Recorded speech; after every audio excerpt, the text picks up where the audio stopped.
اکبر۔ شروع اللہ تعالیٰ کے نام سے جو بڑا مہربان اور نہایت ہی رحم کرنے والا ہے۔ تمام حضرات درود شریف اور سورہ فاتحہ پڑھ لیجئے۔ اللہم صلی علی محمد وعلی آل محمد کما صلیت علی ابراہیم وعلی آل ابراہیم انک حمید مجید۔ اللہم بارک علی محمد وعلی آل محمد کما بارکت علی ابراہیم وعلی آل ابراہیم انک حمید مجید۔ اعوذ باللہ من الشیطان الرجیم، بسم اللہ الرحمن الرحیم۔ الحمد للہ رب العالمین الرحمن الرحیم مالک یوم الدین، ایاک نعبد و ایاک نستعین، اہدنا الصراط المستقیم صراط الذین انعمت علیہم غیر المغضوب علیہم ولا الضالین، آمین۔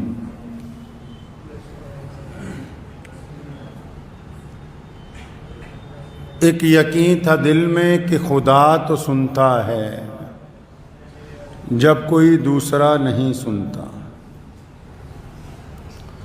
ایک یقین تھا دل میں کہ خدا تو سنتا ہے جب کوئی دوسرا نہیں سنتا۔ بالآخر مجھ پہ یہ راز کھلا، کیا وہ سنتا ہے کیا نہیں سنتا۔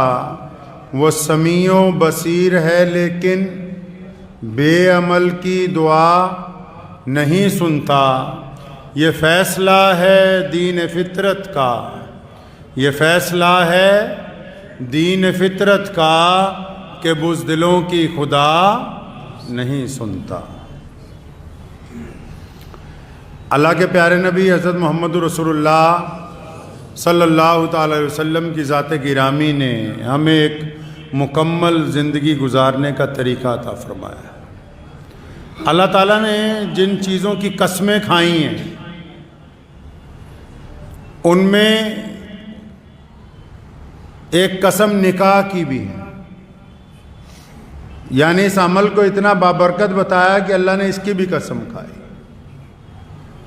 اور نبی علیہ الصلوۃ والسلام نے نکاح کی بڑی فضیلتیں بیان فرمائی، اور قرآن پاک نے کہا کہ مرد عورت کا لباس ہے اور عورت مرد کا لباس ہے، یعنی جو میاں بیوی ہیں مرد اپنی عورت کا لباس ہے اور عورت اپنے مرد کا لباس ہے۔ اور لباس میں تین خوبیاں ہوتی ہیں، تین خاصیتیں ہوتی ہیں کپڑے کے اندر۔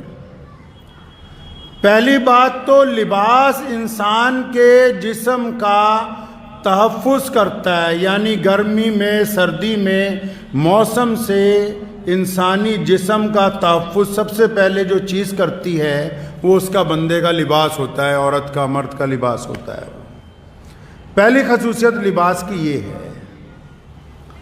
دوسری خاصیت لباس کی یہ ہے کہ لباس انسان کے عیب چھپا دیتا ہے۔ جسم کے اندرونی جو عیب ہیں چمڑی کے، لباس جب بندہ پہنتا ہے، کوئی عورت مرد بچہ بوڑھا، تو پہلی تو خصوصیت یہ ہے کہ لباس چاہے کیسا بھی کیوں نہ ہو، یا تو وہ سردی سے بچائے گا، گرمی میں دھول مٹی سے بچائے گا۔ دوسری خاصیت کیا آ گئی کہ لباس جو ہے وہ جسم کے عیبوں پر پردہ ڈال دیتا ہے، پردہ پوشی کرتا ہے۔ اور تیسری قسم لباس کی، تیسری خاصیت لباس کی یہ ہے کہ لباس انسان کی شخصیت کو زینت عطا کرتا ہے، خوبصورتی عطا کرتا ہے، پرسنالٹی کو ڈیولپ کرتا ہے۔ اللہ تعالیٰ نے یہ تمام باتیں کتنے خوبصورت الفاظ میں بیان کر دیں۔ فرمایا کہ مرد اپنی عورتوں کا لباس ہیں، عورتیں اپنے مردوں کا لباس ہیں، یعنی کہ جن کا نکاح کر دیا گیا یہ ایک دوسرے کے مصیبت کے وقت کام آنے والے ہیں۔ اللہ تبارک و تعالیٰ نے ان کو سمجھا دیا کہ تم ایک دوسرے کے کام آنے والے ہو۔ اور دوسری خاصیت کیا آ گئی کہ تم ایک دوسرے کی پردہ پوشی کرنے والے ہو، ایک دوسرے کے عیبوں کے اوپر پردہ کرنے والے ہو۔ اور تیسرا کہ تمہاری جو آپس کی عزت ہے وہ ایک دوسرے کی وجہ سے ہی ہے۔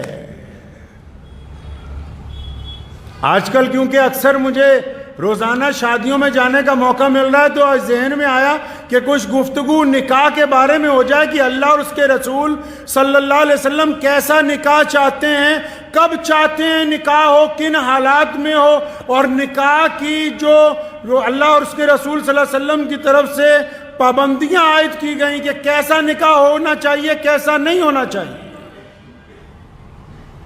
اکثر آپ نے دیکھا ہوگا آج کل ہم نے ایک رواج پکڑ لیا، اگر باپ مر جائے مولوی بلاؤ قرآن پڑھاؤ، ماں مر جائے مولوی بلاؤ قرآن پڑھاؤ، گھر پہ مصیبت آ جائے مولوی بلاؤ قرآن پڑھاؤ، کوئی پریشانی ہو مولوی بلاؤ کہاں قرآن پڑھاؤ، اور جب خوشی کا موقع ہو، شادی کا موقع ہو، جب بچے کے جنم دن کا موقع ہو، جب اپنے گھر کی کوئی اچھی کسی پارٹی کا موقع ہو، تب ڈھول بجاؤ۔ اچھا تمہیں غم میں خدا یاد آتا ہے اور خوشی کے اندر خدا کو بھول جاتے ہو؟ یہ کون سا معیار طے کیا مسلمانوں؟ غم میں تمہیں اللہ اور اس کے رسول یاد آتے ہیں، اور خوشی کے موقع پہ خوشی پہ کیا ہوتا ہے؟ مجھے ایک مفتی صاحب نے بتایا کہ فلاں آدمی نے کروڑوں روپیہ نکاح کے اوپر خرچ کیا اور نکاح خواہ کو 1 روپیہ بھی نہ دیا۔ دین کے معاملات میں اللہ اور اس کے رسول صلی اللہ علیہ وسلم اول تو اب نکاح جو ہے ایک تماش بینی ہو گیا، جن کے پاس لڑکے ہیں وہ لڑکے بیچنا چاہتے ہیں، اور جن کے پاس زیادہ پڑھی لکھی بیٹیاں ہیں وہ اب بیٹیوں کے لیے ایسا رشتہ ڈھونڈتے ہیں کہ ان کے معیار کا ہو جائے۔ برادری واد نے کئی لوگوں کا بیڑا غرق کر دیا، اور محمد الرسول اللہ کہیے صلی اللہ آواز نہیں آئی، صلی اللہ محمد الرسول اللہ صلی اللہ علیہ وسلم نے 2 باتیں کائنات کے سامنے رکھی، فرمایا اللہ اور اس کے رسول کی اطاعت کرو، اور لوگوں نے کہا یا رسول اللہ کر لی، اور فرمایا اب جس نے میری اطاعت کر لی وہ برادریوں کے، ذات پات کے، اونچ نیچ کے، گورے کالے کے بندھن سے آزاد کر دیے گئے ہیں، وہ لوگ کوئی کسی کا غلام نہیں ہے۔ بیٹوں کو نہیں پوچھتے، بیٹیوں کو نہیں پوچھتے نکاح کے وقت۔ حضرت ابو بکر صدیق رضی اللہ تعالیٰ عنہ اور حضرت عمر رضی اللہ تعالیٰ عنہ نے حضرت علی رضی اللہ تعالیٰ عنہ کو کہا کہ علی جا کے رشتہ کیوں نہیں مانگتے سیدنا فاطمہ الزہرا کا؟ تو علی رضی اللہ تعالیٰ عنہ گئے محمد رسول اللہ صلی اللہ علیہ وسلم کی خدمت میں۔ آپ صلی اللہ علیہ وسلم سمجھ گئے، جب بات ہوئی سیدنا فاطمہ الزہرا سے نکاح کی تو محمد الرسول اللہ صلی اللہ علیہ وسلم تو سب کا دل کا حال جاننے والے ہیں، اپنی بیٹی کا بھی پتہ ہے، اپنے چچا زاد بھائی کا بھی پتہ ہے، صحابہ کا بھی پتہ ہے، اس کے باوجود امت کو سمجھانے کے لیے کیا کہا؟ فرمایا علی رک جاؤ، میں فاطمہ سے جا کے پوچھوں گا، اس کے بعد تمہیں جواب دوں گا۔ تم کہتے ہو بیٹیوں کو پوچھنا نہیں چاہیے رشتے کے وقت، محمد الرسول اللہ صلی اللہ علیہ وسلم نے امی عائشہ رضی اللہ تعالیٰ عنہ کو اور متعدد جو قریبی صحابیات سے ان کی ڈیوٹی لگائی، فرمایا جاؤ فاطمہ سے جا کے پوچھو، میں چاہتا ہوں کہ ان کا نکاح علی کے ساتھ ہو جائے رضی اللہ تعالیٰ عنہ کے ساتھ۔ اب وہ گئیں، انہوں نے پوچھا تو پتہ لگا کہ راضی ہیں، ہاں کہہ رہی ہیں، تسلی نہیں ہوئی۔ نبی علیہ الصلوۃ والسلام بیٹی کے باپ ہیں، آخر خود تشریف لے گئے، پھر اپنی سب سے لاڈلی بیٹی کے سر پہ ہاتھ رکھا، فرمایا فاطمہ اگر ختیجہ زندہ ہوتی رضی اللہ تعالیٰ عنہ تو پھر بات اور تھی، ختیجہ نہیں ہے، بیٹا میں خود تم سے پوچھنے آیا ہوں، تم راضی ہو؟ اور یہاں چودھریوں کو بلا کے پوچھو کہ بھائی جن کی شادی ہونی ان کو ملوا دو، ان کو شکل دکھا دو کم از کم کہ ان کے ساتھ زندگی گزرنی ہے۔ نہیں، جو پنچایت کا فیصلہ ہو گیا، کیا تمہاری پنچایت محمد الرسول اللہ سے بڑی؟ بڑے پنچایت والے ہو میاں، اگر اتنے ہی زیادہ پنچایت والے ہو تو لڑکے بیچتے کیوں 4 چکے میں؟ یہ بہار والوں کو پوچھو جا کے، چاہے کسی بھی مذہب کو پوچھو تو صحیح کہ لڑکیوں کی شادیاں کر کیسے رہے ہیں بہت سارے لوگ، کہ لڑکے والے کہتے ہیں پہلے اتنے لاکھ روپے نقد لاؤ گے تو پھر تمہارا نکاح ہوگا. غیرت سے ڈوب کے نہیں مر جاتے وہ لوگ. جس نے اپنی بیٹی دے دی اس نے سب کچھ دے دیا. جہیز دینے سے انکار نہیں ہے، لیکن جہیز ماں باپ کی مرضی کا. یہ کون ہوتے ہیں کہنے والے کہ فلاں فلاں چیزیں دو، فلاں فلاں گاڑیاں دو، اتنا دولت دو، دھن دو. اتنے ہی زیادہ بھوکے ہو تو رمضان میں اعلان نہ کر دیا جائے بھی زکوٰۃ اکٹھی کر کے دے دو ان کو. ایک تو بچوں کی نکاح دیر سے کر رہے ہیں، ظالم بن رہے ہیں. اب آپ بتائیں کہ نکاح انسان کی ضرورت ہے کہ نہیں ہے؟ حکومتوں کو بھی پٹی پڑھا رہے ہیں کہ جناب اور 2 سال بڑھا دو، اور 2 سال، جتنے مرضی سال بڑھاتے رہو. یہ جو بچے گناہ کے اندر جائیں گے، یہ جو اپنا کردار خراب کر دیں گے. میں ساری پوری دنیا کی حکومتوں کو بھی پوچھنا چاہتا ہوں کہ اس میں تو کوئی مسلمان ہندو سکھ والی بات نہیں ہے. یہ جن بچوں کی شادیاں تم روک کے رکھتے ہو، ان بچوں کو گناہ کے اوپر مجبور کرتے ہو. یہ بچے اپنا جسم ایک دوسرے کے ساتھ بیچنے پہ مجبور ہوتے ہیں. تو ان کا گنہگار کون ہے؟ کون ہے اس بات کا ذمہ دار؟ کیا انکار کرتے ہو اس بات سے کہ یہ انسانی ضرورت نہیں ہے؟ اگر ضرورت ہے تو وقت پر پوری کیوں نہیں کی جاتی؟ جو بندہ جب اس کو جائز طریقے سے جس وقت بھوک لگی ہے، اگر اس وقت اسے کھانا نہیں دو گے، اگر 4 روز بعد دو گے تو وہ چوری نہیں کرے گا تو اور کیا کرے گا؟ نبی اکرم صلی اللہ تعالی وسلم نے تاکید فرمائی، اور ان کو تو یہاں ان کی تاکید تو کریں گے کیا؟ ان کو تو ان پہ بھوت سوار ہے برادری بات کا ساری دنیا پہ. ربیہ بن مالک رضی اللہ تعالیٰ عنہ صلی اللہ علیہ وسلم کو وضو کراتے ہیں. نبی علیہ السلام نے ایک دن پوچھا ربیہ نکاح نہیں کرنا، غلام ہے؟ فرمایا یا رسول اللہ نہیں، ابھی کوئی انتظام نہیں. دوسرے دن پھر جب وضو کرا رہے تھے پھر پوچھا ربیہ نکاح؟ پھر ٹال گئے ہنس کے. فرماتے ہیں میں نے خود سوچا کہ رے بار بار نبی علیہ السلام پوچھ رہے ہیں اور تو چپ ہے، انکار کیے جا رہا ہے. اللہ کے بندے جب رسول اللہ پوچھ رہے ہیں تو کہہ دے، اپنی خواہش بتا دے. فرمایا جب میں تیسرے دن صبح وضو کرانے گیا، رسول اللہ نے سارا وضو کر لیا، آج پوچھا ہی نہیں، آج نہیں پوچھا. میں بڑا پریشان ہوا کہ اچھا وہ تو بات ہی بیچ میں رہ گئی. نبی علیہ السلام وضو کر کے جب اندر تشریف لے جانے لگے اور یہ اپنے حجرے سے باہر نکل رہے تھے تو نبی علیہ السلام نے آواز مار کے پوچھا اچھا پھر وہ نکاح کا کیا ہوا؟ فرمایا یا رسول اللہ آپ جو بہتر کریں. تو فرمایا اچھا فلاں انصاری صحابی کے گھر پہ جاؤ اور جا کے کہو رسول اللہ نے تمہیں سلام بھیجا ہے اور اپنی بیٹی کا نکاح میرے ساتھ کر دو. غلام ہے غلام. یہ آپ کو واقعہ اس لیے سنا رہا ہوں، وہ قصہ بھی بادشاہ والا اسی لیے سنایا جن کو بھوت سوار ہے برادری بات کا.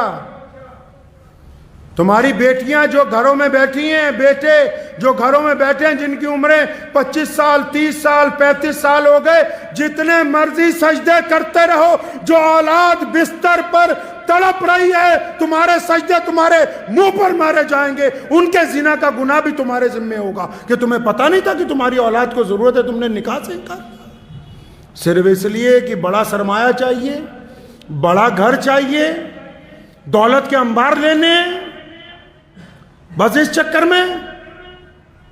حضرت ربیہ بن مالک رضی اللہ تعالیٰ عنہ پہنچے اس انصاری صحابی کے گھر، سلام کیا، انہیں بیٹھ جائیے. جب اپنی ضرورت بتائی تو ابھی وہ ماں باپ تو بیٹی کے ماں باپ ہی ہوتے ہیں، ابھی سوچ ہی رہے ہیں ہاں یا نہ، کچھ نہیں کی، نہ تو کرتے ہی نہ صحابہ کرام رضی اللہ تعالیٰ اجمعین. بیٹی نے بھی اندر سن لیا، اس نے اپنے والد کو بلایا، فرمایا ابا جی رسول اللہ صلی اللہ علیہ وسلم نے ان کو بھیجا ہے، آپ مجھے اللہ اور اس کے رسول صلی اللہ علیہ وسلم کے حضور چھوڑ دیجئے، اللہ تعالیٰ ہمیں ضائع نہیں کریں گے. اس طرح کے لوگ اطاعت اور فرما برداری کیا کرتے تھے محمد رسول اللہ صلی اللہ علیہ وسلم کی. میں تو اکثر ان مسلمانوں سے پوچھتا ہوں کہ جس نبی علیہ السلام نے کہا کہ ذات اور برادریاں، رنگ اور نسل کے بھید بھاؤ کو ختم کرنا، تم تو اس حد تک ضدی ہو گئے ہو کہ نہیں ہم تو برادری کے باہر نکاح ہی نہیں ہو سکتا. پھر کون سی مسلمانی ہے یار؟ کون سی مسلمانی ہے یہ؟ ان بچوں کو ضائع نہ کیجئے. اگر ایک بندہ MBA بھی کر لے اور اس کی وقت پہ شادی نہ ہو جائے تو وہ مینٹلی طور پر اس حد تک متاثر ہو جاتا ہے. پوچھ لیجئے گا کسی ڈاکٹر کو جا کے. شادی ایک پاکیزہ عمل ہے. ملنا تو مرد اور عورت نہیں ہے, لوگ پیسے دے کے چاہے مل لیں 1 گھنٹے کے لیے, لیکن شادی کے لیے کیوں کہا کہ کچھ لوگ بیٹھے ہوں, کچھ گواہ بیٹھے ہوں, تاکہ یہ مقدس عمل ہے, اس سے انسانیت نے فروغ پانا ہے, اس سے نئی نسل نے جنم لینا ہے, اس لیے رشتہ زیادہ مقدس ہے. عورت اور مرد کا ملنا کوئی بڑے کمال کی بات نہیں ہے. کمال کی بات یہ ہے کہ ان کے ملنے کی وجہ سے نئی نسل کا ایک پاکیزہ روح کو وجود کے اندر آنا ہے. اللہ تعالیٰ نے اس لیے اس کی قسم کھائی کہ یہ بڑا مقدس عمل ہے, اور اس مقدس عمل کا کھیل بنا دیا بھائی.